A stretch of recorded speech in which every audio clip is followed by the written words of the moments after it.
We got new leads. Oh, the assistant. Ah, Trevor. Evening, Oh, Cecilia. I've got the order ready to bring in. Trevor, these are Detectives Fordham and Leger. They say there's been a report about the burglaries, and they're here investigating. I only did it because I think it's been going on too long. What? As much Oh. as you want to, we can't handle this ourselves. We can discuss the matter later. In the meantime, the detective would like a word with you. I'll be needing to bring in the flowers first, if that's all right. Otherwise, some hooligan's likely to run off with them. My partner will keep an eye on your flowers. Bill, would you mind? Ah, the glamour of police work.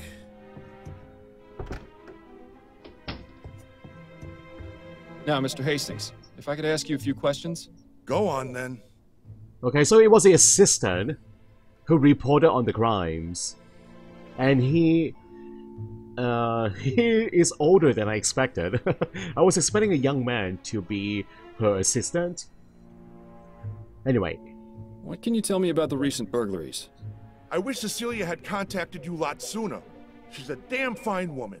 But sometimes I think she'd rather jump in a rose bush than ask for help. Had to take matters into my own hands. This needs taken care of, and we can't do it on our own, as much as Cecilia would like to. Anyhow, alls I know is someone's been making off with some flowers and leaving money behind. No idea who it could be, how they're getting in, or why they even bother paying. In my day, if you robbed a place, you did it the right way. It's a sad state of affairs when even burglars don't do their jobs correctly. Do you have much experience with burglary, Mr. Hastings? Now, I never said that, Detective. Have you noticed anyone or anything suspicious around here recently? Nothing but the usual roughnecks, ragamuffins, and drunkards. Like I said, it's a real mystery. Could you walk me through the process of your deliveries? Of course, there's no great science to it. On Monday, Wednesday, and Friday afternoons, Cecilia gives me her list of flowers to pick up from the wholesalers. I head over to Gascone around sunset when they get their shipment, and I give them her order. They load up the crate, I pay for it, and then I lug it back here. How long does that take? Between moving the crate and getting it across the river on the ferry, a couple of hours. Usually the store's closed by then, so I use my key to get in and leave the crate inside for Cecilia to open in the morning. That's all there is to it. Told you it wasn't very complicated. Do you ever leave the crate unattended during that time? No, sir. Never more than a minute. I may be old, but I got good eyes. I'd see if there were anything amiss. Besides that, I check to make sure the crate is still sealed when I drop it off. I'm not about to let Cecilia down by being careless. How long have you been working for Mrs. Hanbrook? Been about 10 years now, I reckon. I used to help with deliveries now and then when it was her and David, her husband. But after he passed, she offered to make me her assistant. Unfortunate way to get it, but I needed the work. Used to be I had a job at one of the airship yards, but they let me go after I was injured by one of those newfangled steam machines. So the offer came at a good time. Besides that, Cecilia needed looking after, even though she'd never admit it. If I'm being honest, we're both getting a bit long in the tooth. Not sure how much longer we'll be keeping this up, but as long as I'm upright and breathing, I'll be bringing these crates along, even if it is murder on my back. I admire your work ethic. I've got a job to do. Not enough people these days seem to respect that. Thanks for your time, Mr. Hastings. I'll let you get back to work. Appreciate it, Detective. If And you don't mind, Detective, I still need to check the crate before I bring it in. Of course. Thank you again for your help. Okay, go ahead. Yeah, I admire what he's doing. He's pretty loyal to the missus here. Learn anything? Possibly. I may have an idea. Ah, you're being cryptic. That's always a good sign. But if you've got a plan, let's talk about it. Yeah. Maybe he orchestrated all this himself. I don't know. That is possible. So... Got a minute, Bill? For you, Miles, I've got 5. I'm gonna go out and see how he works, guys. Anyway, Any thoughts on Mrs. Hanbrook's assistant, Trevor? Yes, I feel sorry for him. Why? He seems to enjoy his work. Nah, it's not that. He's obviously smitten with Mrs. Hanbrook. Yeah. But she won't give him the time of day. What? You only saw him for a few moments. How in the ether did you get that impression? The way he looked at her, the way he spoke when he confessed to contacting the police. Shall I go on? No, that's fine. I see what you mean. Really, Miles? You'd be surprised what you can learn from people if you just look at them. Why bother doing that when I've got you to do it for me?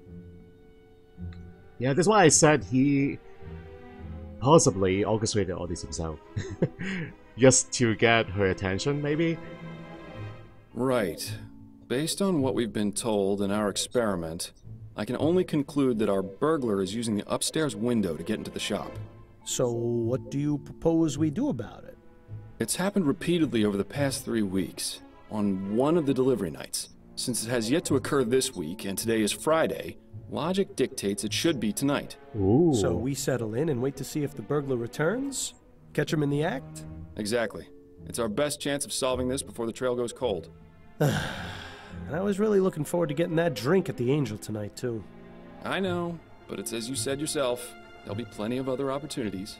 Besides, forbearance is good for the soul. Spoken like someone who truly has no idea how to have any fun. I'm sure I'll get the hang of it one of these days, especially with your expert tutelage. Okay, let's go have a chat with Mrs. Hambrook. I'm sure she'll be delighted to know we're spending the night. Oh, whoa. Damn, forgot to bring my deck of cards again. At least it's quiet up here. I'm surprised we didn't go deaf after the last time we did this. What? I said... Oh, right. Your sense of humor remains on point. Miles, have you ever considered leaving all this behind? What, you mean quitting the force? The force, the city, going off and seeing what else is out there, you know? I'd miss it too much. Wouldn't you? I was thinking I might visit Harley out west. She makes it sound like a dream in her letters. Wide open spaces, fresh air. I know I'm a city boy and would probably miss New Britannia's filth and squalor after a week, but... You should do it. A change of scenery never hurt anyone. Plus, it's much easier for you than it is for me. I've got a family to consider, after all. Ah, right. Oh, no, I didn't mean it like that, Bill. It's just... Shh. I think I heard something. Oh. Shadow. Oh, no. What? Oh, come on now, Stop! Bill. Police! Damn it! He's got up the fire escape. We can corner him on the roof. Stay close and keep me covered. You mess this all up, Bill Ledger. Oh Bill! no. Stay back, officer. Got a knife. Ready your pistol, Fordham. But you're too close! I trust you, Miles. Your pistol, now! I don't trust myself. There's really no need for this, officer. I respect your desire to uphold justice. Mine is more important. If you let me go, I won't come back. And we can all forget this ever happened. Don't listen to this lunatic, Miles. Take your shot before things get worse. Take a shot or reason with Burglar. We are going to reason. I don't have good aim, guys. Let's reason with the Burglar. Look, we've caught you red-handed. Put down the knife, let my partner go, and give yourself up. No! I'm not going to jail. Do you know what they do to people in there? Yes, I do. If you cooperate, I'll see if I can get the judge to ease your sentence. I appreciate your tactics, Fordham, but this really isn't the time. Can we just let him go? He did leave behind money on the counter, so it's not like he's stealing the flowers. Maybe we can give him a second chance, please. Reason more. Come on, all you've really done is taken some flowers. You're And not a pay. killer. Don't make things worse for yourself. You don't know anything about me. One thing's for sure. I'm not going to jail. So let me go free, or else your partner is going over the side. Fordham, this madman clearly can't be reasoned with. Take your shot, now! Oh, come on. Let the Burglar go. There is an option now. Shall we let him go? I don't want to risk the shot. And... yeah, he is pointing the dagger at his neck. Okay, I'm going to let him go. Okay, we'll look the other way just this once. Just let my partner go. Fordham, are you insane? Yes, I am insane. Bill, don't! Oh, come on now! Bill! Oh, no! Oh my lord! Oh, God! I am so sorry, my friend. How high are we? So sorry. I thought we were on the second floor only. How did he end up in a pool of blood? Oh my lord. He died from the second floor.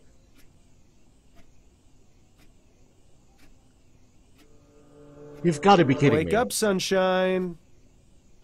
I thought that's what I called you. What's the matter? Have a rough night? Overdid it on the soporific. Who is talking right now? Why do I feel like I've had this conversation before? I'm just glad you're in the mood to converse again. Seriously, What? you took so much of that snake oil last night, I was starting to think you wanted me quiet for good. Am I talking to myself right now? I do want you to be quiet. Bill. Bill is a ghost now? What? Bill is talking to me. What? That was the idea. Come now, you don't really mean that. Believe me, I do. I know it's not easy, but there's really no need. Not easy. Bill, I've been hearing your voice since you died. You don't shut up unless I take that accursed medicine. I'd say that qualifies as a bit more than not easy. Yeah, well, how do you think I feel? You think I enjoy being trapped here, listening to you whine about how hard your life's become? You at least still have yours.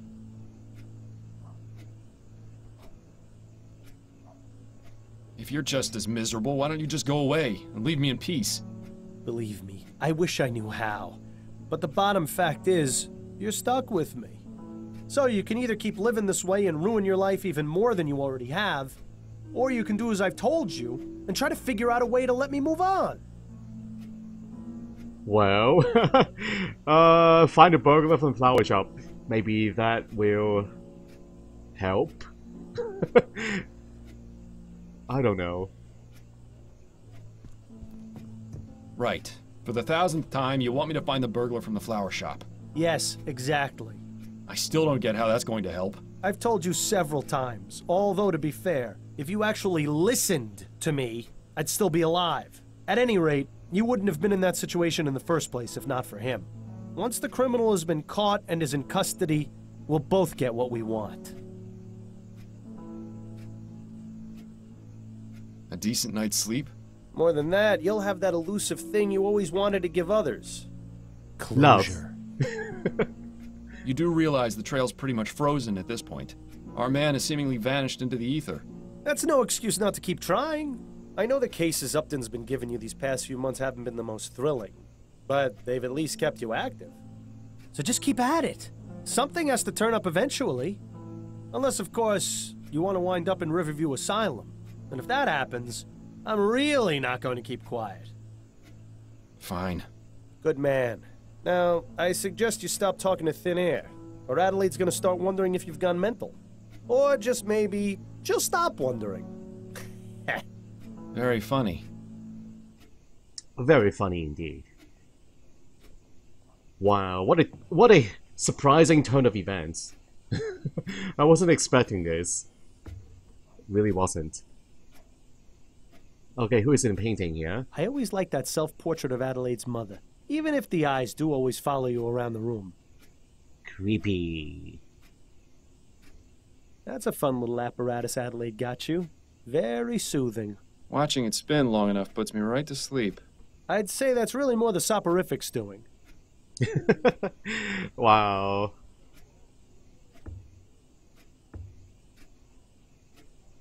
They're still talking to each other. even after death, they're still chit-chatting. It's awesome. I'm certain a permanent indentation in the shape of your rear is starting to form on that thing. Maybe I have some kind of an autosave ray. Maybe. But I don't think that can be avoided. I mean, his death. Yeah, I don't think the choices matter in that case. Wouldn't you say it's time for a change of clothes, Miles? You've been wearing that coat for who knows how long. So? Addie gave it to me. Besides, it gives me character. Right. Brooding detective in a long black coat. That's never been seen before. What are you talking about, Bill? Never mind. What are you talking about, Bill?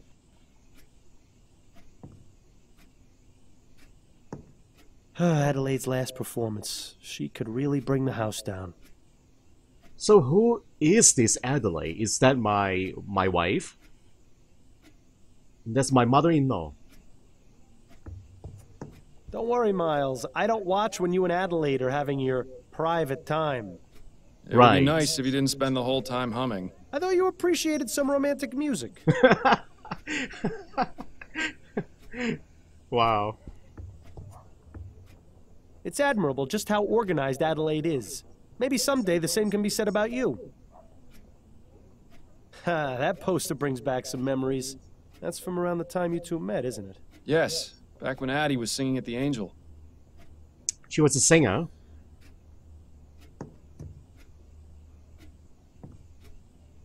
Miles, care to explain what you're doing? Just checking to make sure everything that needs to be in here still is. Right.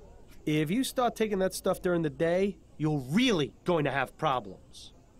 I'm just checking the nightstand. Don't worry, Bill. Adelaide's mother certainly enjoyed pressing flowers. Do you suppose she does more of it now that she's retired?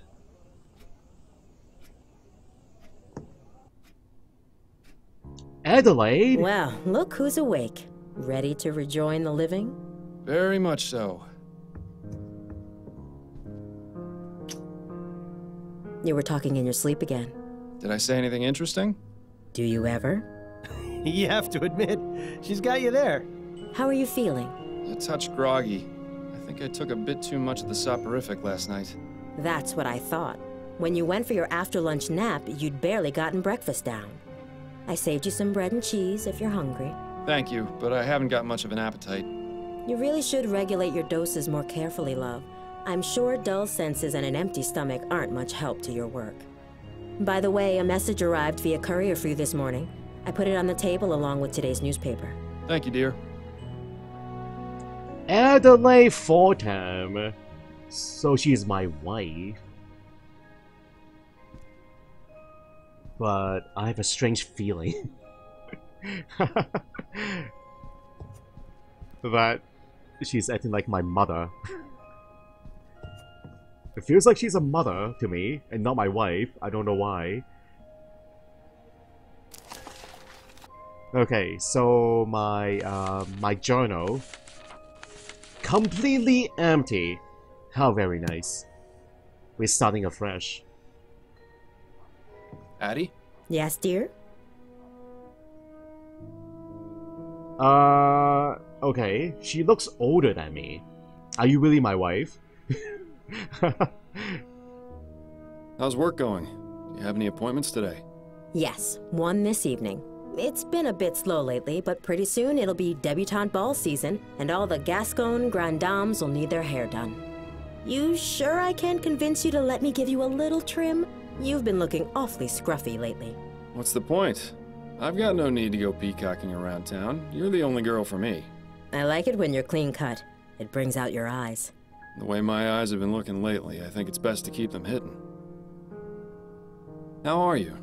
It feels as though we haven't seen much of each other these past few days. I've been fine. Addie, you're not a very good liar. What's on your mind? I'm worried about you, Miles. I know, but I've told you, there's no need to worry about me. I'm all right. You're not all right, Miles. I may not be a good liar, but you can't fool me either. I am all right. What do I have to do to convince you of that? You could start by throwing out that sleeping medicine. It's turned you into a different person. I needed to sleep, Addie. I'll become an even worse person without it, believe me. I know Bill's death was hard for you. It was hard for all of us. But whatever it is that's bothering you, you know you can talk to me about it. That's what I'm here for. I know, my love. Your support means the world to me. I need some time to deal with things. That's all. It won't always be like this, I promise. Making promises you can't keep, eh, Miles? That'll end well. I've still got that song you sang last week at the Rutherford stuck in my head. You were amazing. Thank you, Miles. That was a lovely evening. I always enjoy it when Joseph brings out his violin and we can relive the old days. Certainly nicer than when he spends hours telling the exact same story whenever you visit. They were very glad to see you, you know. It's probably the most fun I've had in months, to be honest. They've invited us for dinner again in a couple of weeks, if you're feeling up to it. I hope I am. What's that you're reading? It's a collection of short stories by James Penstroke. It was just published earlier this month. Any good? Oh yes, I love his work. He's been publishing a new serial in Brentwell magazine. I can't wait to read it. Perhaps we both can together? I think you'd enjoy him. Lately, I haven't been able to concentrate on a page for more than 5 minutes without nodding off. That is a pity. I'll let you get back to your book. Alright, hon. Enjoy your book. You remember how much time Adelaide had to spend convincing you to sit for this? At least these days, with ferrotype tech advancing the way it is, these portraits can be done in just a matter of minutes. How are your parents doing these days? It's been ages since you wrote them. I can see why Adelaide calls that plant Miles Jr. It's a spitting image. Okay, that's creepy. Didn't I give you two that clock as a wedding present? Too bad it stopped working. It stopped working?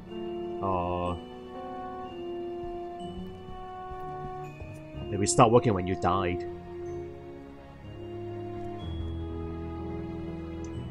The New Breton Gazette, remembering the HMS Legea. Okay, hold on. Anything important here? Gascony Grand Dame dies. Authority is real and is coming. Second bizarre murder baffles police. Oh, okay, I think we should read this one. New Britannia police are investigating a murder in Cormondale similar to one which occurred in that borough just last month. Though many details are confidential at this time, we are able to confirm that both victims have been male and died from gunshot wounds. New Britannia police declined to reveal any further details and denied rumors that the murders are being committed by a serial killer. We have no reason to believe that these murders are related, said Chief of Police Reginald Snelling. We have our finest detectives on the case and hope to find whoever perpetrated these awful crimes very soon. In the meantime, we have asked the citizens of New Bretagne, especially those in Cholmondeley, to remain vigilant and report any of all suspicious activity immediately to a police officer. Coverage will continue as the story unfolds.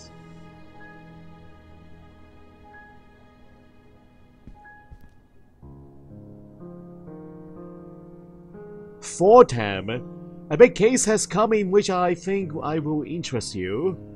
Meet me at the Rowan Coffee House for more details. See Upton. Is it Captain Upton? Upton says she's got a big case for me. Does she go into any more detail than that? No, but then you know Upton. Always on a need-to-know basis. Especially since she's been giving me these cases under the table. To be fair, they haven't exactly been anything of note. True, but she's still sticking her neck out for me. I can understand why she's so secretive about it. I think she just misses having you around the station. Poor Connie. With you quitting and me dying, she must be bored stiff at work. Anyway, I'm supposed to meet her at the Ruin Coffee House. That can't be right. It's not like Constance to make mistakes. She must have gotten in somehow. Guess I'll head over there and see what she's got then. Yeah, at least we got a place to go to. Bollingworth Ale, my favorite! And a nice souvenir from the Angel. You really ought to go back there someday. I'd love to see the look on Snelling's face if he ever found out you kept your old truncheon. It's been so long since you used that desk. Did you even notice when Adelaide got rid of the chair? Yeah. So that means it's no longer a desk. Ah, the Havisham case. Our first time out as partners. First in a long line of successful cases. It's nice to have a memory of the good old days. Havisham. Haven't heard that name in a long time. Mrs. Havisham from Great Expectations by Charles Dickens. Right? Mrs. Havisham. That makes me wonder what old Mrs. Handbrook is up to these days. Adelaide's father certainly had an amazing life. Imagine being the personal barber to the Prime Minister and his family. The gossip and secrets he must have heard. Building those model ships was a good way to pass the time between cases. Hopefully it'll be a while before you get enough time to build another one. Your book collection has always astonished me. Heaven help you if you ever decide to move. What is soporific, Monkey? Yeah, Ray got the definition right there, right above your comment. A sleeping drag. I'm heading out for now. Don't work yourself too hard, dear.